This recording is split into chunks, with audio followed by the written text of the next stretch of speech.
ni umukobwa mubi reka ntukajye uhigima ngeza kubita inkonje muri urwo ruhara rimwe unzize iki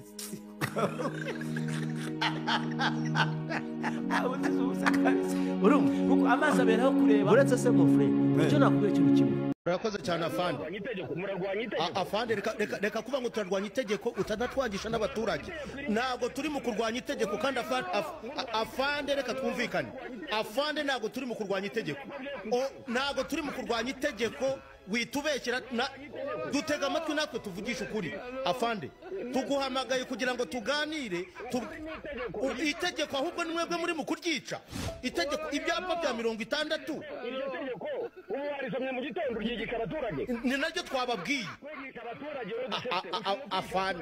afande reka afande witubekera reka twumvikane urimo kubigisha road safety yes nibyo tubabwira wampaye umwanya kwibyo uvuze ari byo navuze niba utangiye ikiganiro ntiwigisha abaturage itegeko ariko se afande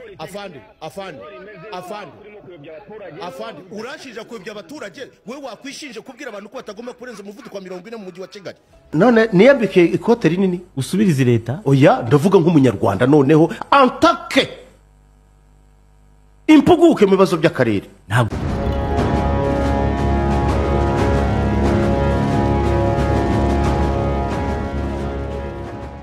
Ntangiriro Kenisi yaramaze imyaka akora mu bitangazamakuru bitandukanye mu Rwanda no hanze yarwo yigeze gukorera Contact FM Radio DC ndetse yewe n'ibindi nyuma yo kubona ko mu Rwanda rero hakenewe ibitangazamakuru byigenga bifite umwihariko mu guhuza urubyiruko politiki n'umuco n'imyidagaduro yafashe icyemezo cyo gushinga radio na televiziyo bye Radio 1 yatangiye gukora mu myaka ya 2012 nk'umuyoboro wibanda ku makuru yizewe ibiganiro bifunguye ndetse yewe n'imyidagaduro hashize igihe gito Kenisi yungamo na TV1 itangira kwerekana ibiganiro by'amajwi n'amashusho bikora nk'urwego rwuzuzanya na Radio 1 Kenisi yashakaga gushyiraho ikinyamakuru gifite ijambo mu buzima bwa politike ubukungu n'imyidagaduro mu Rwanda yari afite intego yo guha ijambo urubyiruko n'abasanzwe badafite uburyo bwo kumvikana mu bitangazamakuru bikomeye byari rero no mu buryo bwo guteza imbere ubucuruzi bwe mu bitangazamakuru kuko Radio na TV1 byaje guhinduka nk'urubuga rukomeye rwo kwamamaza Radio 1 na TV1 byamenyekanye cyane kubera ibiganiro bikora ku buzima bwa buri munsi bw'abanyarwanda kuganira ku bibazo bitavugwa cyane ndetse no guha umwanya urubyiruko n'abahanzi Kenisi ubwe rero akunze kuba umuyobozi ariko nyine akanakora nk'umushyushya rugamba presenter mu biganiro bimwe na bimwe binyura kuri Radio na TV1 mu isura yihariye ikibazo rero ni kimwe Kenisi na Mutabaruka bakunda ukigiro kingana gute ku buryo utacikwa na rirarashe ikiganiro cyabo bose nabahanga mu bintu byabo bose bubatse igikundiro kidasanzwe mu bafana bose rero nakubwira ko ari abahanga rwose ariko se nyine hagati yabo ntindurenze ni bantu ki muri rusange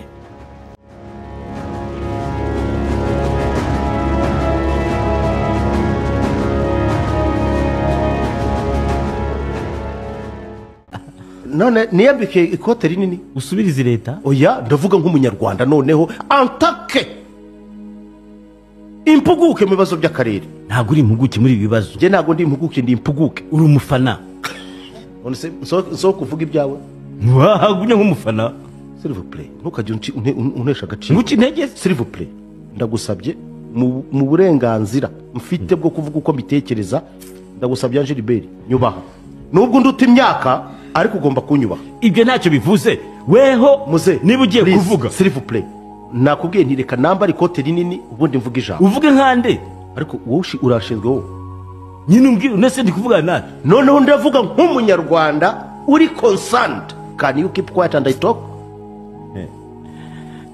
urahigima iki okay hano hari ibintu bitatu c'est pas toi ntabwo ari wowe guhitamo nyine buretse gato nkwereke s'il vous plaît hari ibintu bitatu uri umunyamakuru umva petit ntabwo ndi kanifu uri muguzi sibyo ndagusabye nshatse naba icyo nshaka muri byose ugiye kubikirera muri ibyo byose bitatu ndaba icyo nshaka tega amatwi urabyumvira uraza kubyumva mu byo mvuga ntabwo icyo ushaka rero kitajyanye n'umwuga ntabwo nkubaza ngoga se wowe ushinzwe ku nkota gukubaza please keep quiet ask your question okay ngaho mbwira ibintu babyumva ute jewe kera ryari se wari uhari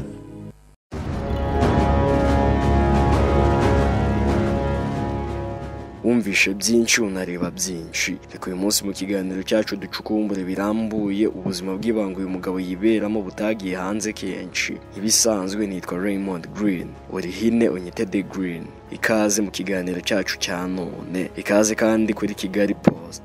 Kora subscribe ufungure inzogera ubundi tubane mu rugendo rushya rw'ibyegeranyo bivuguruye uzumvira hano. I know, ndabizi ukunda ibyegeranyo, amateka n'inkuru zitangaje kandi zicukumbuye, niyo mpamvu uri hano. Byose uzabyumva kandi neza mu gihe gikwiye. Njye usanzwe nitwa The Green. Gusa nutankurikira aka kanya amahirwe menshi ntabwo uzongera kunyumva. Aho kora subscribe ufungure inzogera ubundi tujye tubana kenshi mu biganiro byacu. Ikaze mwese.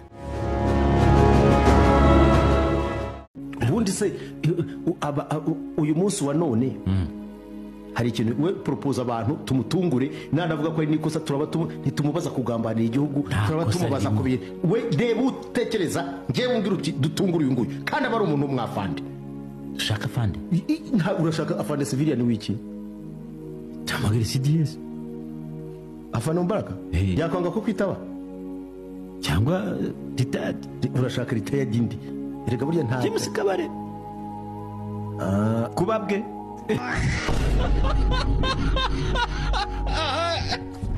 Kenesi ni umugabo wubatse izina mu itangazamakuru, ubucuruzi na siporo mu Rwanda. Amazina ye yiswe n'ababyeyi ni Kakozankweriza Charles, uzwi cyane nka Kenesi. Uyu yavukiye mu Rwanda mu myaka y'1980. Avuga ko yakuriye mu buzima bworoheje ariko nyine afite inzozi zikomeye zo guhindura ubuzima bwe n'ubw'abandi. Ko imyaka yagiye ishira yagaragaje impano ye yo kuvugira mu ruhame no kwitwara mu bitangazamakuru, ibintu byamufashije kwinjira mu rugendo rwamugize uwo ari we uyu munsi. Kenesi yatangiye kumenyekana mu itangazamakuru mu ntangiriro z'ibihumbi 2000 ubwo yakoraga kuri Contact FM, aho yagaragaje uburyo ashobora guhuza uburyo bwo gusetsa, gusobanura amakuru no kuganiriza abantu ku buryo bushimishije. Yakundwaga cyane kubera uburyo bwe bwo kuvuga buhinduye imitekerereze y'abatari bake. Yarazi guhuza inkuru ziremereye n'ibisekeje bigatuma bamwumva batamuhaga. Ibi byatumye Kenesi rero akora mu buhanga n'icyizere, atangira no gutekereza ku kuba umushoramari mu itangazamakuru aho gukomeza kuba umukozi gusa. Uretse itangazamakuru, Kenesi yinjiye mu bikorwa by'ubucuruzi. Yashoye mu bucuruzi butandukanye burimo ibikorwa by'ubwubatsi, ubucuruzi bw'imyenda n'ibikoresho, ndetse yewe ashora no muri siporo binyuze mu ikipe ya Gasogi. Ibi byose byamufashije gucengera mu nzego zitandukanye z'ubukungu bw'igihugu, bikamwongerera izina n'icyubahiro. Mu mwaka w'2016 Kenesi yatangaje ikipe ya Gasogi United itangirira mu cyiciro cya kabiri. Yagaragaje uburyo umupira w'amaguru ushobora kuba umuyoboro wo guteza imbere urubyiruko. Yakoresheje uburyo budasanzwe bwo kwamamaza, harimo amagambo akurura abantu nk'ikipe ya Gasogi y'inyembaraga atari ikipe y'inyabwoba urubambyingwe. Mu gihe gito Gasogi United yageze mu cyiciro cya mbere, ikaba imaze no kuba imwe mu makipe akomeye hano mu Rwanda. Kenesi afatwa nk'umuntu uvuga ibyo atekereza adaca ku ruhande. Hari abamukunda cyane kubera ukuri kwe ndetse yewe no kudatinya kuvuga, ariko nanone hari abamunenga kubera ko rimwe na rimwe ajya avuga cyane. Abamushyigikiye rero bavuga ko ari intwari yitangiye guteza imbere itangazamakuru n'imyidagaduro mu Rwanda. Abamunengaho bakavuga ko uburyo bwe bwo kuvuga rimwe na rimwe bushobora guteza impaka muri rubanda. Ibi byose rero bimugira umuntu udasanzwe, uvugisha ukuri kandi uzi gucengera mu mitima y'abakunzi be. Kenesi yatanze urugero ko bishoboka gutangira ikigo cy'itangazamakuru kigakura ku kigero cyo ku rwego rwo guhangana n'ibindi bitangazamakuru bikomeye. Yafashije kuzamura abanyamakuru benshi bari batangiye uru rugendo. Yerekanye ko umushoramari ashobora gukoresha itangazamakuru mu buryo bwiza bwo guhindura imitekerereze y'abantu. Kenesi avuga ko intego ye ari ukongera imbaraga mu bikorwa bye, kwagura TV na Radio 1 no gukomeza guteza imbere ikipe ya Gasogi ku rwego mpuzamahanga. Avuga ko yifuza kuzasiga asize umurage w'ibikorwa bifasha urubyiruko n'abanyarwanda muri rusange.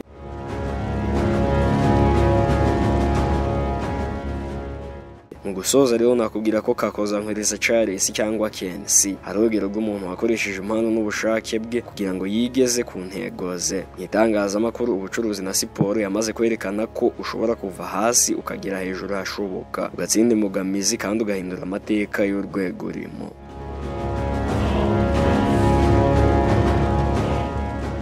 Angelbert Mutabaruka benshi bazi nka Angeli Mutabaruka. Ni izina rero rihora mu mitwe y'abakunda ukuri, ubushishozi no gutinyuka kuvuga ibitagenda neza. Si ijwi risanzwe, ni ijwi ryabaye urumuri ku bantu benshi, haba mu biganiro by'ubukungu, politike, imibereho myiza y'abaturage cyangwa uburenganzira bw'abaturage. Angelbert Mutabaruka yinjiye mu itangazamakuru afite intumbero imwe, guhuza ukuri n'icyubahiro. Avuga ibyo abandi bantu batinya ariko atica igihagararo cy'u Rwanda. Yatangiye gukora mu bitangazamakuru bitandukanye ariko yamenyekanye cyane ubwo yakoreraga City Radio, nyuma akaza kuri Radio na TV1 akorana na Kakoza Ngwiriza Charles uzwi nka Kensi. Yari umwe mu banyamakuru bashoboye kuvuga ibintu bikomeye mu buryo bworoheje, mu buryo umuturage wo hasi yumvaga ibisobanuro by'ubukungu, imiyoborere cyangwa se imikorere y'inzego z'ubutegetsi nk'aharimo kuganira n'umuturanyi. Yamamaye cyane rero mu kiganiro cyitwa Ubyumvute kuri Radio 1, ikiganiro cyahurizaga hamwe ibitekerezo by'abantu batandukanye, abategetsi n'abaturage n'ubusesenguzi n'abanyamakuru. Icyo kiganiro cyahindutse nk'ishuri aho abantu bavugiraga ibitekerezo byabo nta gucibwa intege.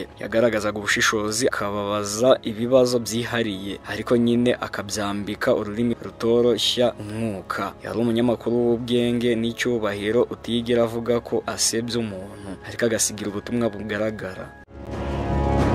Mu mwaka wa 2021 Angelbert yahuye n'impanuka ikomeye ubwo imodoka ye yagonzwe n'ikamyo yari itwaye amabuye. Impanuka yabereye i Remera mu karere ka Gasabo. Imodoka ye rero yarangiritse bikomeye ariko Imana iramurinda imukingira akaboko. Ubwe ntacyo yabaye ariko nyine imodoka ye yarangiritse bikomeye. Icyo gihe abantu benshi bashimiye Imana ko ikomeje kumurinda ariko bamufataga nk'umusangiza w'uko rudasanzwe. Mu mwaka wa 2024 inkuru zakwirakwiye ku mbuga nkoranyambaga zivuga ko yasezerewe burundu kuri Radio na TV1. Icyo gihe rero abantu barikanze cyane, bamwe bumva ko ashobora kuba yarirukanwe, abandi bakeka ko yaba yarahungiye hanze y'igihugu, ariko nyine yaje gusobanura ko yari amaze igihe kinini arwaye kuko atigeze asezera ku kazi. Angelbert azwiho kugira imvugo ituje, yitonze, itarimo amarangamutima menshi ariko irimo gusesekara gahoro gahoro. Abantu benshi bamwitaga umwigisha utarigisha kuko nyine iyo yavugaga byasaga naho ari mu ishuri. Rimwe yigeze kuvuga ati, umuntu ntabwo agomba gutinya kuvuga ukuri kuko nyine gutinya kuvuga ukuri ari ukwigira umugaragu w'ikinyoma. Iyi ni imvugo yakunzwe cyane, igahozwa nuko ashyira imbere umuco wo gutinyuka ariko nyine bitabaye ubushotoranyi. Angelbert yakunzwe n'abanyarwanda benshi kubera uburyo atavugaga ibintu nk'umunyamakuru w'umunyabinyoma, ahubwo nyine yabivuga nk'umuturage w'umunyakuri. Abakunda itangazamakuru bo bakamufata nk'intangarugero. Hari abakobwa byigeze gutangaza ko umugabo utazumva Angelbert Mutabaruka mu gitondo gatazigera abaterera agatima. Abandi bakavuga ko avuga nk'umuyobozi utaragiye kwiyamamaza. Mu kazi ke Angelbert yaritwararikaga cyane kuko nyine ntabwo yasuzuguraga, ntiyashakaga gukomeretsa abantu. Yari umuntu wubaha, uca bugufi ariko nyine wuzuye ibitekerezo byinshi. Nubwo atari umuntu ushyira ubuzima bwe bwite hanze, abantu benshi bamukunda bavuga ko ari umufasha mwiza, utuje, wita ku muryango kandi udatwarwa n'icyubahiro cy'itangazamakuru. Abamuzi neza bavuga ko ari umuntu ukunda gusoma cyane, uganira n'urubyiruko kandi ugira impuhwe.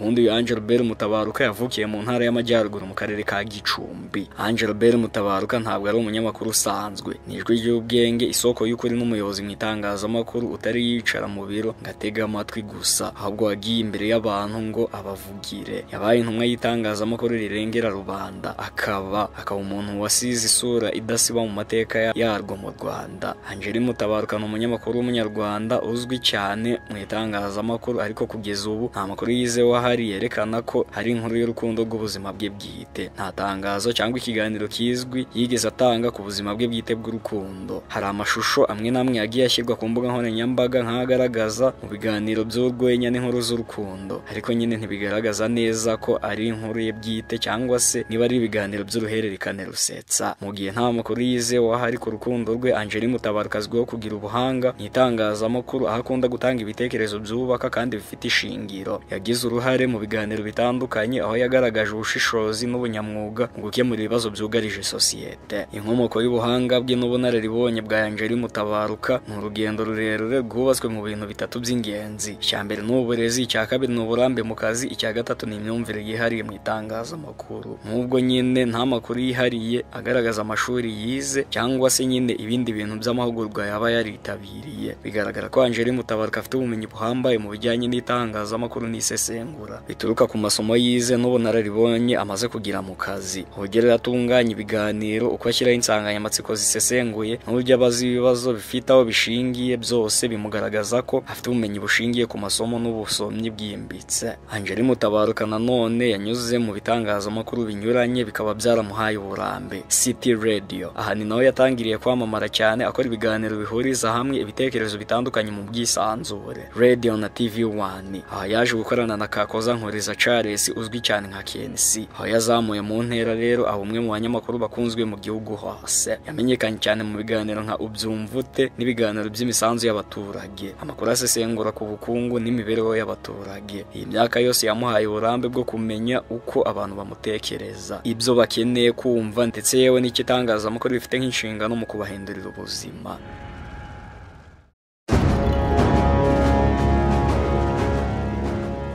Angeli Mutabaruka afite imyitwarire y'umunyamakuru w'inararibonye, avuga amagambo atuje ariko nyine arimo ingufu z'ukuri, ashyira imbere ubwubahane nubwo abavuga ku ngingo zikomeye. Ntashaka kumenyekana kubera ibintu by'ubwirasi, ahubwo akomeza kwicisha bugufi. Ubuhanga bwe buva ku miterere y'uko yumva itangazamakuru, si urubuga rwo gushimisha abantu gusa, ni ijwi ribafasha gutekereza no kumva ukuri. Abantu bamuzi cyane bemeza ko ari umuntu ukunda gusoma cyane, wiga amasomo mashya buri gihe, akabaza amateka, ubukungu, amategeko n'imibereho y'abaturage. Ibi rero bituma asobanukirwa neza ibibazo by'igihugu mu buryo butuma avuga nk'umunyapolitike utavuga nka politike, ahubwo avuga nk'umuturage w'inararibonye.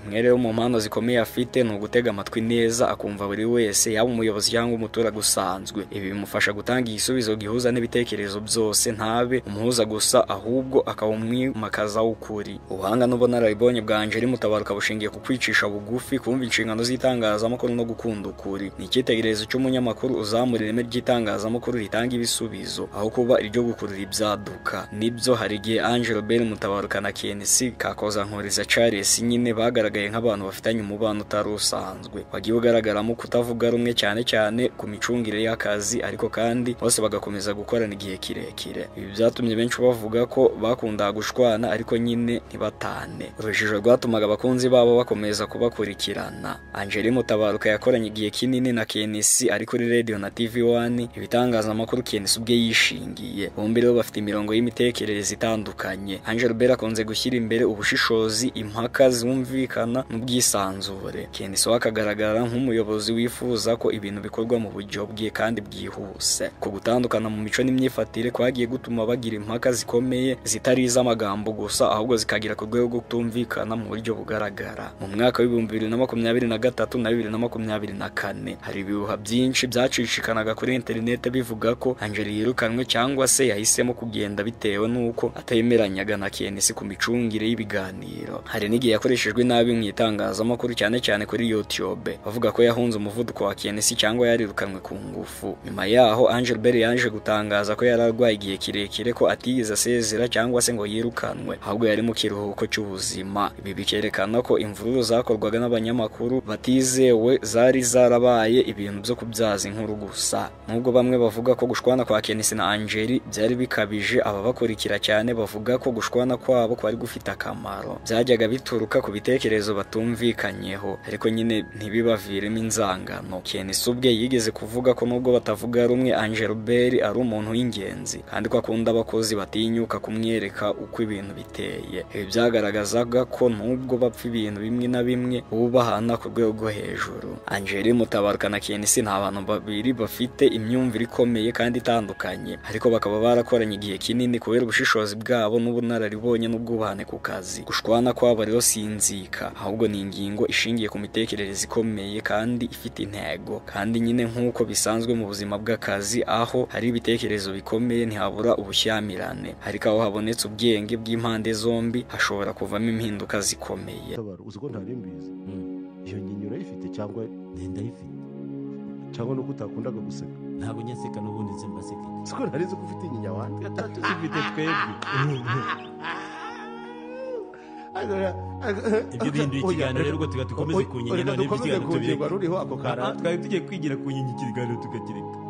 ushatse yo mugiye ibyo nabyo byari bibumvise. Angeli Mutabaruka nubwo azwi cyane mu mibanire idasanzwe na KNC Kakoza Nkoriza Charles, ubu bongera kugaragara nk'abakorana neza cyane kandi barimo gusubiza ibintu ku murongo mu buryo bw'umwuga. Angeli Mutabaruka yagarutse mu biganiro bikomeye by'itangazamakuru cyane aho KNC akorera nka nyiri ikigo, bagaragara mu biganiro nka Ubyumvute, ikiganiro gishingiye ku mibanire y'abantu, ubukungu n'imitekerereze n'iterambere. Ubu rero ni kimwe mu biganiro birimo Angel Berry hamwe na KNC cyangwa se abitwa ba KNC mu buryo bw'uruhande rw'ubuyobozi. Max TV, ubu rero Angel Berry akaba akorera iki kinyamakuru Max TV, imwe muri televiziyo nshya yo kuri YouTube itanga ibiganiro bifite isura nshya byuzuyemo ibitekerezo byimbitse n'umuco n'amarangamutima by'ukuri. Kuba rero akora kuri Max TV bisobanura ko yagumye mu cyerekezo cy'itangazamakuru rifite ireme, kandi ko yahawe urubuga rw'ubwisanzure bwo gukora no kuvuga ibitekerezo bye atikandagira. Uyu mubano mushya n'umwanya ahawe kuri Max TV no kuri Radio na TV1 byemeza ko KNC na Angel Berry bongeye gukorana neza mu buryo bw'ubwubahane ndetse yewe n'ubushake bwo kuzuza ibyicaro bitandukanye. Nubwo bashobora gutandukana mu bitekerezo, bubakiye ku buhanga n'ubwubahane, bigatuma ibiganiro byabo bikundwa n'abantu benshi. Angel Berry ari mu bantu bake babasha guhangana n'ibitekerezo bya KNC mu buryo bwubaka. Ibyo bikaba ari ingenzi cyane muri sosiyete ibonye abantu batinyuka ukuri. Angel Berry Mutabaruka na KNC bahuriye ku ntego zikomeye nko gukorera rubanda, gutanga ikiganiro cyubaka, gushimangira ukuri n'ibindi. Gukora itangazamakuru ritagendera ku marangamutima gusa, ahubwo rishingiye ku gusesengura ibitagenda. Nubwo bashobora kutumvikana ku ngingo zimwe na zimwe, ni abantu b'inararibonye batandukanye ariko nyine buzuzanya. Umwe afasha gukomera ku muco ariwe Angel Mutabaruka, undi akagira igitekerezo kirekire mu gukurura abantu ariwe KNC. Angel Berry Mutabaruka na KNC ni nk'amabuye abiri y'agaciro, rimwe rikakaye irindi rikaba rifite ubukana, ariko iyo yashyizwe hamwe bivamo ikintu cy'agaciro kinini cyane mu itangazamakuru nyarwanda. Bakoranye neza muri Max TV no kuri Radio na TV1, bashimangira ko badahuza atari inzigo, ahubwo nyine ari amahirwe yo gutanga ibitekerezo byinshi bifasha abanyarwanda. Nuko nsoje rero wiyumviye byinshi utaruzi kandi byari ngombwa kubimenya. Ngaho kora subscribe, ufungure n'inzogera, ubundi tujye tubana kenshi mu biganiro byose bicukumbuye binyura kuri Kigali Post. Reka nshimire wowe tubana buri munsi mu biganiro byacu. Ibitekerezo byawe byose ubishyiraho hasi mu mwanya w'icyubahiro muri comment. Naho njye ubundi mu busanzwe nitwa The Green. Ibyiza byinshi byo mbifuriza.